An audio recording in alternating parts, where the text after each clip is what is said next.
SSC ও সমমান পরীক্ষার ফলাফলে সন্তুষ্ট না হওয়া শিক্ষার্থীদের জন্য এবার নতুন পদ্ধতিতে খাতা পুনর্নিরীক্ষণের সুযোগ রাখা হয়েছে। প্রতিটি বিষয়ের জন্য আবেদন ফি নির্ধারণ করা হয়েছে ১৫০ টাকা। ঢাকা মাধ্যমিক ও উচ্চ মাধ্যমিক শিক্ষা বোর্ডের এক চিঠি অনুযায়ী আগামী ১১ আগস্ট থেকে ১৭ আগস্ট পর্যন্ত খাতা পুনর্নিরীক্ষণের আবেদন করা যাবে। আবেদনের জন্য প্রথমে শিক্ষা বোর্ডের ওয়েবসাইটে গিয়ে রোল ও রেজিস্ট্রেশন নম্বর দিতে হবে।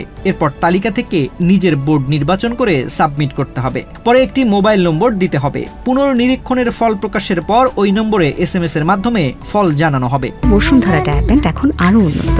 এই হট এয়ার থ্রো টপশিট দ্রুত শোষণ করে সোনামণিকে দেয় কোমল অনুভূতি। পরবর্তী ধাপে শিক্ষার্থী বিষয়ভিত্তিক ফলাফল দেখতে পারবেন। যে বিষয় বা বিষয়গুলোর ফল পুনরায় যাচাই করাতে চান সেগুলো নির্বাচন করে ফি পরিশোধের প্রক্রিয়ায় যেতে হবে। 2 পত্র বিশিষ্ট বিষয়ের ক্ষেত্রে উভয় পত্রের জন্য আলাদাভাবে আবেদন করতে হবে। ফি পরিশোধ করা যাবে বিকাশ, নগদ বা সোনালী সেবার মাধ্যমে। সংশ্লিষ্ট পোর্টালে ফি প্রদানের বিস্তারিত নির্দেশনা দেওয়া থাকবে। ফি পরিশোধের পর নির্দিষ্ট বাটনে ক্লিক করে আবেদন চূড়ান্তভাবে জমা দিতে হবে। একবার ফি দিয়ে আবেদন জমা দেওয়ার পর নতুন কোনো বিষয় যোগ করা যাবে। তবে নতুন বিষয় যোগ করার ক্ষেত্রে আবার মোবাইল নম্বর দেওয়ার প্রয়োজন হবে না। ফি পরিশোধের আগে আবেদনে কোনো পরিবর্তন আনতে চাইলে নির্বাচিত কিন্তু অপরিশোধিত বিষয়গুলো বাতিল করে নতুন করে বিষয় নির্বাচন করা যাবে।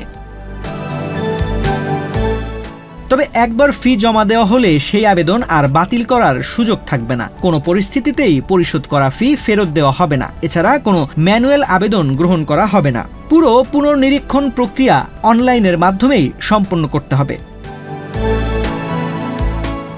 এসএসসি ও সমমান পরীক্ষায় টানা দ্বিতীয় বছর ফল বিপর্যয়ের মধ্যে ফেল করা শিক্ষার্থীর সংখ্যা আগের বছরের চেয়েও 15% বেড়েছে। চলতি বছরে পরীক্ষায় 18,29,485 জন শিক্ষার্থী অংশ নিয়েছিল। তাদের মধ্যে পাশ করেছে 11,38,877 জন। এই হিসেবে এবার ফেল করেছে 6,90,608 জন পরীক্ষার্থী। গত বছর 19,04,086 জন পরীক্ষার্থী এসএসসি ও সমমান পরীক্ষায় বসলেও কৃতকার্য হয়েছিলেন 13,03,426 জন।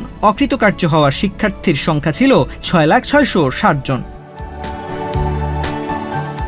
চলতি বছর 9টি সাধারণ ধারার শিক্ষা বোর্ডের অধীনে এসএসসি পরীক্ষায় অকৃতকার্য হওয়া পরীক্ষার্থীর সংখ্যা 5,04,929 জন। সাধারণ ধারার শিক্ষা বোর্ডগুলোতে 14,04,539 জন পরীক্ষার্থী এসএসসি পরীক্ষায় বসলেও কৃতকার্য হয়েছেন 8,99,610 জন। আর মাদ্রাসা শিক্ষা বোর্ডের দাখিল পরীক্ষায় অকৃতকার্য হয়েছে 1,32,185 জন পরীক্ষার্থী। 2,96,982 জন পরীক্ষার্থী দাখিল পরীক্ষায় অংশ নিলেও উত্তীর্ণ হয়েছে 1,64,797 জন। কারিগরি শিক্ষা বোর্ডের এসএসসি ও দাখিল ভোকেশনাল পরীক্ষায় অকৃতকার্য হয়েছে 53,494 জন পরীক্ষার্থী। এ পরীক্ষায় বসেছিল 1,27,964 জন, আর উত্তীর্ণ বা কৃতকার্য হয়েছেন 74,470 জন। এবার সব বোর্ড মিলিয়ে এসএসসি ও সমমানের পরীক্ষায় পাশ করেছে 62.25% শিক্ষার্থী, যা গত 19 বছরের মধ্যে সবচেয়ে কম।